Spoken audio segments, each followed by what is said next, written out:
আওয়ামী লীগ আমলে ফেনীর ত্রাস ছিল, সন্ত্রাস ছিল জয়নাল হাজারী, নারায়ণগঞ্জের শামী ওসমান। এই নারায়ণগঞ্জের শামী ওসমান এবং জয়নাল হাজারীর মধ্যে আরেকটি ত্রাস মুরাদনগরে আসিফ মোহাম্মদ সজীব ভুঁইয়া কিনা বর্তমান সরকারের উপদেষ্টা, তার বাবা। সেই প্রশ্ন বড়সড় আকারে সামনে এসেছে কয়েকটি ঘটনায়। আসিফ মাহমুদ সজীব ভুঁইয়া আমাদের জুলাইয়ের রোশনাই, তাকে নিয়ে নেতিবাচক আলোচনা করাটা অনেক ক্ষেত্রেই হয়তো আমি সামনে থেকে অর্থাৎ খুব স্বপ্রণোদিত হয়ে করব বলে প্রত্যাশা করিনি, কিন্তু একাধিক ঘটনা এরই মধ্যে ঘটে গিয়েছে যা আসিফ মাহমুদ সজীব ভুঁইয়ার যে ব্যক্তিগত চরিত্র এবং তার কর্মকাণ্ড জনসমক্ষে এসেছে। এবং আমার ভয় হচ্ছে যে জুলাইয়ের অন্যতম রসনায় হওয়া সত্ত্বেও যখন আইনের শাসন প্রতিষ্ঠিত হবে, দেশে গণতান্ত্রিক সরকার আসবে, তাকে আইনের আওতায় নেওয়া ছাড়া কোনো বিকল্প থাকবে না, উপায় থাকবে না যদি ঘটনাগুলো সত্যি হয় এবং যদি বর্তমান ইউনূস সরকার তার উপদেষ্টা মণ্ডলীর গুরুত্বপূর্ণ এই সদস্যর বিরুদ্ধে কোনো আইনগত ব্যবস্থা না নেয়। কেন আমি এই আলোচনা করছি? সেই আলোচনা করার জন্য নিশ্চয়ই আপনাদের মুরাদনগরের ঘটনা প্রবাহ সম্পর্কে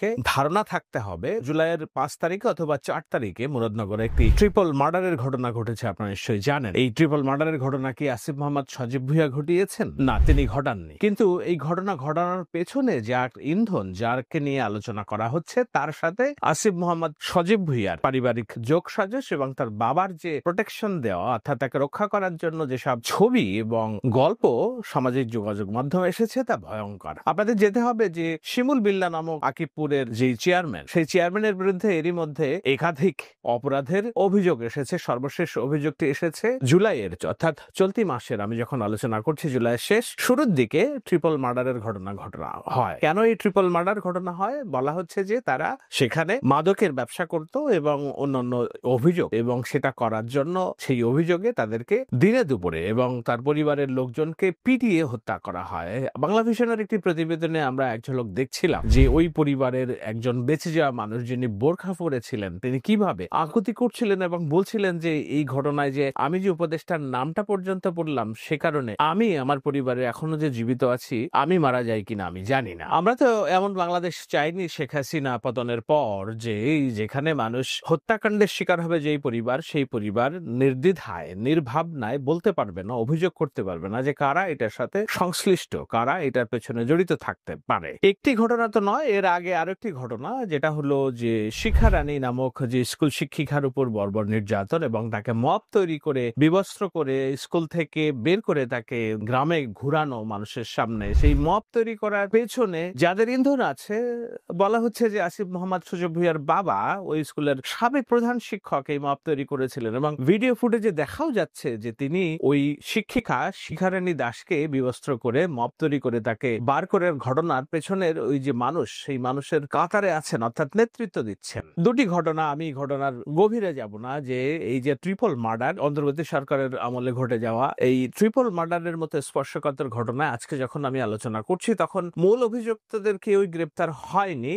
হয়েছে সেখানে বিএনপি একজন সমর্থক, বিএনপির নেতা, বলা হচ্ছে যে তার বয়স 40। সেখানে প্রাথমিক যেই মামলা রুজু করা হয়েছিল, কিন্তু তার বয়স আসলে 71 এবং যেই আসামিকে গ্রেপ্তার করা হয়েছে তার নামের সাথে 71 বছর বয়সী ওই বিএনপি নেতার নামের মিল আছে, কিন্তু পিতার নাম উল্লেখ করা নেই। স্থানীয়রা অভিযোগ করেছেন এবং বিএনপি নেতৃবৃন্দ অভিযোগ করেছেন যে এটি উদ্দেশ্যপ্রণীতভাবে দেওয়া হচ্ছে। কিন্তু এই যে ট্রিপল মার্ডার ঘটনায় বিএনপি নেতাকে গ্রেপ্তার করা হচ্ছে, কিন্তু যার বিরুদ্ধে অভিযোগ ভুক্তভোগী এবং প্রত্যক্ষদর্শীদের এবং গণমাধ্যমে প্রকাশিত যেসব রিপোর্ট, সেই চেয়ারম্যান শিমুল বিল্লাহকে গ্রেপ্তার করার নামে কোন রকম তোড়জোড় নেই। কেন নেই? কেননা তিনি আসিফ মোহাম্মদ সজীব ভুঁইয়ার পরিবারের সাথে সংশ্লিষ্ট এবং তাকে প্রোটেকশন দিচ্ছে তার বাবা। একটি ছবি দেখুন যেখানে মিটিং করছে ট্রিপল মার্ডার ঘটনার পর এই যে শিমুল চেয়ারম্যান, এবং মাঝখানে চুলে মেহেন্দি দেওয়া উনি বসে আছেন। উনি আর কেউ নন, উনি বিল্লাল, আমাদের আসিফ মোহাম্মদ সজীব ভুঁইয়ার পিতা। তো সেই কারণে নাকি এই ঘটনার যে মূল আসামি, তাদেরকে গ্রেপ্তার করা যাচ্ছে না এমন অভিযোগ আছে। আমি অনুসন্ধানী সাংবাদিক নই, আমি কেবল রাজনীতি বিশ্লেষণ করি, ঘটনার পরম্পরা বিশ্লেষণ করি। তো সুতরাং এই যে ঘটনা ট্রিপল মার্ডারের পেছনে এই যার ইন্ধন এবং যার বলা হচ্ছে যার অভিযোগ, তাকে প্রোটেকশন দিচ্ছে আসিফ মোহাম্মদ সজীব ভুঁইয়া পিতা, এবং শিখা রানী যে স্কুলে পড়াশোনা করেছেন আসিফ মোহাম্মদ সজীব ভুঁইয়া, শিখা রানী একটি ভিডিওতে কাঁদতে কাঁদতে বলছেন যে আমি কি এমন সন্তান, কি এমন শিক্ষার্থী আমার হাত দিয়ে তৈরি করেছি যে না ঠিক আছে, আমি কেবল দোয়া করি সে আরো অনেক বড় হোক। কার কথা বলছেন? আসিফ মোহাম্মদ সজীব ভুঁইয়ার কথাই বলছেন। আসিফ এই ঘটনা প্রকাশিত হওয়ার পর যে ব্যাখ্যা দিয়েছে, সেই ব্যাখ্যাটি তিনি আক্ষেপ করেছেন এই বলে যে না তিনি রাজনীতি করতে চান না। অনেকেই ওখানে মনে করেন যে তিনি মুরাদনগর থেকে এমপি ইলেকশন করবেন, এই জন্য মুরাদনগরের বিএনপির নেতা কাইকোবাদ তার যোগসাজশে বাংলাভিশনে এই ধরনের একটি প্রতিবেদন প্রচারিত হয়েছে। তিনি বলেছেন, আমি এমপি ইলেকশন করব না, আমি কেবল এলাকার মানুষকে মুক্তি দিতে চেয়েছি এবং মুক্তি দিতে চাওয়ার প্রেক্ষিতে আমি এই মাফিয়াদের খপ্পরে পড়ে গিয়েছি। আসলে কি তাই? তিনি অভিযোগ করেছেন যে যেই ঘটনা ঘটেছে, অর্থাৎ শিখা রানীর প্রতি তার যে অভিযোগ, সেই অভিযোগ হলো জুলাই আন্দোলনে কুমিল্লায় যেসব হত্যাকাণ্ড ঘটেছে সেই হত্যাকাণ্ডের একজন কথিত আসামি হিসেবে নাকি শিখা রানী দাসের নাম আছে, এমন ইঙ্গিত তিনি দিয়েছেন। আমরা জানি না শিখা রানী দাসের অভিযোগের সত্যতা কতখানি, তিনি সত্যি আসামি কিনা, কিন্তু যেটা জানা যায় সেটা হলো যে স্কুলের কথা বলা হচ্ছে শিখা রানী দাস তিনি সহকারী প্রধান শিক্ষক ছিলেন, তার আগ দিয়ে আসিফ মোহাম্মদ সজীব ভুঁইয়ার বাবা বিল্লাল তিনি ছিলেন এই স্কুলের প্রধান শিক্ষক। তার বিরুদ্ধে দুর্নীতি এবং অন্যান্য অভিযোগের প্রেক্ষিতে আওয়ামী লীগ সরকারের আমলে তাকে পদচ্যুত করা হয়। পদচ্যুত করার পর ভারপ্রাপ্ত প্রধান শিক্ষক হিসেবে শিখা রানী সেখানে দায়িত্ব নেন। তো ভারপ্রাপ্ত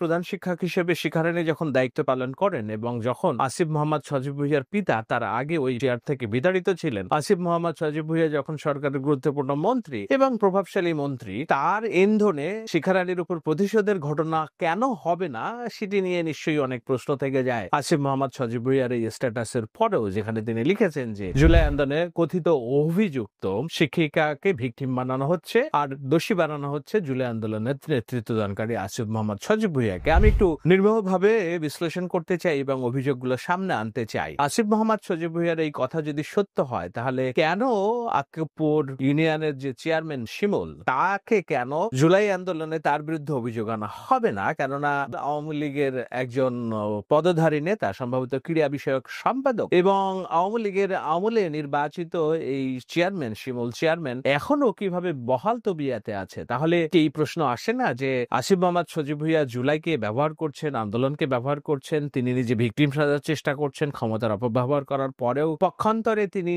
আওয়ামী একজন সমর্থিত রাজনীতিবিদকে প্রোটেকশন দিয়ে যাচ্ছেন, তার বাবা প্রোটেকশন দিয়ে যাচ্ছে, কেননা তারা আসিফ মোহাম্মদ সজীব ভুঁইয়ার পরিবারের সাথে সংশ্লিষ্ট। সেখানে কি জুলাইয়ের প্রশ্ন আসবে না? সেখানে স্থানীয় চেয়ারম্যান জুলাই কি ভূমিকা রেখেছিল ছাত্রছাত্রীদের নির্যাতন করার ব্যাপারে, সেই অভিযোগ কি এখানে ধাতব্যের বিষয় না? নানান প্রশ্ন আসতে পারে, কিন্তু এই প্রশ্নগুলো এসেছে এমন একটা সময় যখন আসিফ মোহাম্মদ সজীব ভুঁইয়া একাধিক কর্মকাণ্ডে বিব্রত করেছে ডক্টর মোহাম্মদ ইউনূসের সরকারকে। আমি কেবল বলছি যে আলোচনার শুরুতে যে মুরাদনগরের ত্রাস হিসেবে আসিফ মোহাম্মদ সজীব ভুঁইয়া এবং তার পরিবার বিবেচিত হতে পারে কিনা এবং তাকে আইনের আওতায় নেওয়াটা কতখানি যৌক্তিক, সেই আলোচনা করার জন্য আপনাদেরকে দেখতে হবে যে আসিফ মোহাম্মদ সজীব ভুঁইয়ার অপরাধ শুধু এই দুটি অপরাধ নয়, তার পরিবারের অপরাধ শুধু এটি না। এর আগে একাধিক কর্মকাণ্ডে সামনে এসেছে তার বাবার নাম, সামনে এসেছে তার নিজের নাম। যেমন তার বাবা বিল্লাল হোসেনের আগ দিয়ে তার নিজের নামে একটি ঠিকাদারি লাইসেন্স করিয়েছিলেন স্থানীয়ভাবে উন্নয়ন কাজ পরিচালনা করার জন্য। সাংবাদিকরা এই তথ্য প্রকাশ করার পর আসিফ মোহাম্মদ সজীব তিনি বলেছেন এটি ভুল হয়েছে, বাবাকে ভুল বুঝিয়েছেন লোকজন এবং ভুল বুঝিয়ে মনে করেছেন যে তার বাবার কাজের লাইসেন্স থাকলে নিশ্চয়ই অনেক কাজ পাওয়া যাবে, এর জন্য তিনি করেছেন, এটি বাতিল করা হলো। ঘটনা এক। ঘটনা দুই, যখন মাস দুয়েক আগে আসিফ মোহাম্মদ সজীব ভুঁইয়া বিদেশে যাচ্ছিলেন একটি সেমিনারে অংশগ্রহণ করার জন্য, সেখানে তার ব্যাগের ভিতরে পিস্তলের ম্যাগাজিন আটকে যায় বিমানের যে চেকিং সেখানে। প্রথম চেকিং এ এটি ধরা পড়ে না, দ্বিতীয়বার চেকিং এ ধরা পড়ে এবং এটি নিয়ে যখন সংবাদ প্রচারিত হয়, তোলপাড় হয় চারিদিকে যে আসিফ মোহাম্মদ সজীব ভুঁইয়ার কেন পিস্তল লাগবে এবং তার ব্যাগে পিস্তলের গুলি নিয়ে কেন তিনি বিদেশে যাচ্ছেন। তিনি অবশ্য ব্যাখ্যা দিয়েছিলেন যে আমি বিদেশে পিস্তল নিয়ে কি করতে যাব, কাকে মারতে যাব, এটি লাইসেন্স করা পিস্তল এবং ভুলবশত ব্যাগের মধ্যে এটার গুলি অর্থাৎ ম্যাগাজিন চলে এসেছে। তখনও প্রশ্ন এসেছে যে না, আসিফ মোহাম্মদ সজীব ভুঁইয়া রাষ্ট্রীয় প্রোটোকলে থাকেন, যেই বাসায় থাকেন হেয়ার রোডে, সেটি বাংলাদেশ সরকারে যারা মন্ত্রী উপদেষ্টা আছে যত নিরাপত্তা পান সবচেয়ে নিরাপত্তাপূর্ণ বাসায়। তিনি যেখানে যাচ্ছেন সেখানে মন্ত্রণালয়ের কর্মকর্তা কর্মচারী, পুলিশ প্রোটেকশন সবকিছু আছে, এরপরেও কেন আসিফ মোহাম্মদ সজীব ভুঁইয়াকে পিস্তলের লাইসেন্স নিতে হবে? তিনি বলেছেন যে জুলাই আন্দোলনের নেতৃত্বের উপর যেভাবে হুমকি আছে, পিস্তল কেন AK-47 নিয়ে ঘুরলেও তারা নিরাপদ না। আসলেও কিভাবে নিরাপদ থাকতে পারবেন আসিফ মোহাম্মদ সজীব ভুঁইয়া? এত কিছু করার পরও, এত সংবাদ তার পেছনে তৈরি হওয়ার পরেও, তার বাবার এই কর্মকাণ্ডগুলো একাধিকবার সামনে আসার পরেও শুধু কি সেটা না, রাজনৈতিক কর্মকাণ্ডে বিএনপিকে ক্ষমতার ধারে কাছে যাওয়ার প্রশ্নে যেই বাধা, অদৃশ্য বাধা আমরা শুনেছি এতদিন যাবৎ, যে অন্তর্বর্তী সরকারের ভিতরে উপদেষ্টাদের কেউ কেউ মহির হয়ে বাধা হয়ে দাঁড়িয়েছেন, তাদের একজন সজীব ভুঁইয়া, যার পদত্যাগ চেয়েছিল বিএনপি আনুষ্ঠানিকভাবে, কিন্তু সরকার সেটাতে পাত্তা দেয়নি। এই পদত্যাগের প্রশ্ন কখন এসেছে যখন ইস্যুটা ঢাকা দক্ষিণ সিটি কর্পোরেশনের মেয়র শেখ হাসিনার আমলে যে নির্বাচন হয়েছিল, ভুয়া নির্বাচন, সেই নির্বাচনে তার যে জয়কে ছিনিয়ে নেওয়া হয়েছিল বলে নির্বাচনের পরে তিনি ট্রাইব্যুনালে আপিল করেছিলেন। সেই আপিলের যে নিষ্পত্তি এবং তাকে মেয়র ঘোষণা করা হয়েছে, ঠিক যেভাবে চট্টগ্রামের মেয়র সাদাত হোসেনকে মেয়র ঘোষণা করা হয়েছিল এবং তিনি দায়িত্ব নিয়েছেন, কিন্তু ইশরাক ঢাকাতে দায়িত্ব নিতে পারেননি। নগর ভবনকে কার্যত অনেকদিন যাবৎ অবরুদ্ধ করে রাখা, ইউনূস সরকারের বিরুদ্ধে যত বিএনপি বিরোধী বিক্ষোভকে উস্কে দেওয়া, সবকিছু ঘটনার কেন্দ্র এই যে ঢাকা দক্ষিণ সিটি কর্পোরেশনের মেয়রের দায়িত্ব নেওয়া না নেওয়াকে কেন্দ্র করে, এবং সেই মেয়র যেন ইশরাক না হতে পারে সেজন্য মূল বাধা হিসেবে সামনে হিসেবে কার বিরুদ্ধে অভিযোগ ছিল? অভিযোগ আসিফ মোহাম্মদ সজীব ভুঁইয়ার বিরুদ্ধে, স্থানীয় সরকার উপদেষ্টা। এত সব অভিযোগ কি এমনি এমনি উবে যাবে, না এটার কোন রকম প্রতিক্রিয়া তৈরি হবে? যখন সরকার থাকবে না, দুদিন পরে নির্বাচন হবে, আসিফ মোহাম্মদ সজীব ভুঁইয়া নিজে স্থানীয় সরকার মন্ত্রণালয়ের উপদেষ্টা হয়েছেন, নিজে উপযাচক হয়ে এবং সরকারকে চাপ প্রয়োগ করে। কেন? তাদের যে দল এনসিপি, ছাত্রদের সংগঠন, এনসিপি কে বিভিন্ন জায়গায় রাষ্ট্রীয়ভাবে সুযোগ সুবিধা পাইয়ে দিতে এবং তাদের নেতৃত্বাধীন তাদের পছন্দ মতো প্রশাসক নিয়োগ করার জন্য, যেটা ঢাকা উত্তরে হয়েছে, এবং নানান রকম জেলা উপজেলা বিভিন্ন জায়গায় প্রশাসক নিয়োগে এই যে জামায়াত এবং এনসিপি সমর্থক লোকদের যে প্রাধান্য, সেটি কার হাত দিয়ে হয়েছে? আসিফ মোহাম্মদ সজীব ভুঁইয়ার হাত দিয়ে হয়েছে। এবং এই হওয়ার পরে এখনো পর্যন্ত যত অপরাধ, অভিযোগ, চাঁদাবাজি সবকিছু হচ্ছে, নিশ্চয়ই এটার ভিতরে একটা কোরিলেশন আছে। আসিফ মোহাম্মদ সজীব ভুঁইয়ার এই স্থানীয় সরকার মন্ত্রণালয়ের দায়িত্ব গ্রহণ আর আজকে এনসিপি নামক দলটির মাঠ পর্যায়ে তাদের প্রতি মানুষের যে বিতৃষ্ণা, এটি কি আলাদা করে দেখার সুযোগ আছে, নাকি একই সুতায় বাঁধা? যদি সুতায় বাঁধা হয় তাহলে এর দায়িত্ব কেন আসিফ মোহাম্মদ সজীব ভুঁইয়ার ঘাড়ে যাবে না? অনেকগুলো প্রশ্ন। সেই প্রশ্নের নিরিখেই আমার মনে হয়েছে এই আলোচনাটা করা প্রয়োজন। আমি বলেছি আগেই যে আমি অনুসন্ধানী সাংবাদিক নই। এই ঘটনার পেছনে কার দায় আছে, কে দোষী, এটা পুলিশ খুঁজে বের করবে। কিন্তু একের পর এক মুরাদনগরে যেসব ঘটনা, ট্রিপল মার্ডার, শিখারানীকে স্কুল থেকে মব তৈরি করে বহিষ্কার এবং তাকে উলঙ্গ করে রাস্তাঘাটে ভ্রমণ করানোর মতো নির্যাতন করা, মুরাদনগরের অন্যান্য রাজনৈতিক যেসব কর্মকাণ্ড আছে সেখানে কথিত আওয়ামী লীগকে প্রশ্রয় দিয়ে বিএনপিকে কোণঠাসা করার জন্য নানান রকম প্রচেষ্টা চালানো, সর্বশেষ ট্রিপল মার্ডার ঘটনায় বিএনপির একজন কর্মীকে গ্রেপ্তার দেখানো, এসব কি আইনের শাসন নাকি ক্ষমতার অপব্যবহার? ক্ষমতার অপব্যবহার যদি হয়, আসিফ মোহাম্মদ সজীব ভুঁইয়া কেন ভুলে যাচ্ছেন যে দুদিন পরে তাকে চেয়ার থেকে যেতে হবে, এবং তাকে যদি আইনের আওতায় না নিয়ে আসা হয়, আইনের মুখোমুখি না করা হয়, তাহলে আইনের বরখলাপ হয়ে যাবে, আইনের শাসনের বরখলাপ হয়ে যাবে। সেই ভবিষ্যতে কি উকি দিচ্ছে আসিফ মোহাম্মদ সজীব ভুঁইয়ার কপালে? সেটি যদি হয় আমাদের জন্য খুবই দুঃখজনক হবে। কেননা আগেই বলেছি, আসিফ মাহমুদ 24-এর অন্যতম রোশনাই, একজন মজলুম যখন নিপীড়কের ভূমিকা অবতীর্ণ হয় এবং সে যদি আইনের ধরাছোঁয়ার বাইরে থেকে যায়, সেই দেশে আইনের শাসন প্রতিষ্ঠিত হয় না। এই জন্যই আমি আশঙ্কাটা করেছি যে যেই